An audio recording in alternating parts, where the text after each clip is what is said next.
एक विशाल और हरे भरे जंगल में जहां ऊंचे ऊंचे पेड़ और चमकीले फूल थे, वहां एक बहुत ताकतवर शेरू शेर रहता था। शेरू शेर को अपनी ताकत पर बहुत घमंड था और वह अक्सर छोटे जानवरों का मजाक उड़ाता था। उसी जंगल में एक शरारती चिंकी बंदर भी था, जो हमेशा पेड़ों पर उछल कूद करता रहता था। और एक सीधी सादी भोली भेड़ भी थी, जो बहुत शांत स्वभाव की थी। एक दिन जंगल में एक नई प्रतियोगिता रखी गई, सबसे ऊंची पहाड़ी पर पहुंचने की। शेरू शेर ने कहा, मैं सबसे तेज और ताकतवर हूं, मैं ही जीतूंगा। वह तेजी से भागा, लेकिन पहाड़ी पर एक फिसलन भरा ढलान था, जहां वह बार बार फिसल कर नीचे आ जाता था। वह थक गया और नाराज होकर बैठ गया। चिंकी बंदर ने शेरू शेर को परेशान देखा। वह बोला, अरे शेरू शेर, तुम इतने ताकतवर हो और एक ढलान पार नहीं कर पा रहे। मैं तुम्हारी मदद करता हूँ। चिंकी बंदर तेजी से पेड़ों पर कूदा और ढलान के पास से एक लंबी बेल ले आया। उसने बेल शेरू शेर की ओर फेंकी। इसे पकड़ो, मैं तुम्हें खींचता हूँ। लेकिन बेल इतनी पतली थी कि जैसे ही शेरू शेर ने खींचा, वह टूट गई।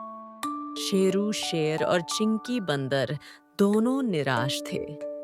तभी भोली भेड़, जो पास ही घास चर रही थी, वहां आई। उसने देखा कि ढलान पर कुछ सूखे हुए घास और छोटे-छोटे पौधे हैं। भोली भेड़ ने धीमे से कहा, शेरू शेर, चिंकी बंदर, तुम दोनों अपनी ताकत और तेजी पर ध्यान दे रहे हो, लेकिन इस ढलान पर चलने के लिए धीरे और संभल कर चलने की जरूरत है।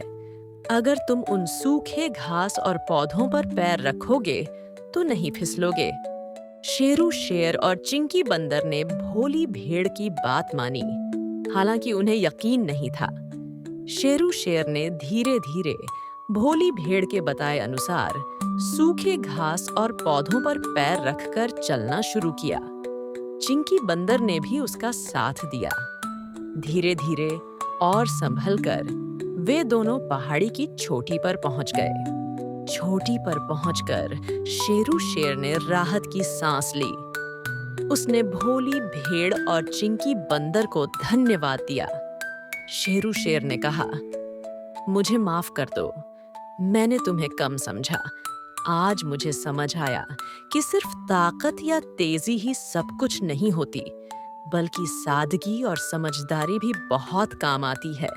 उस दिन के बाद शेरू शेर पहले जैसा घमंडी नहीं रहा।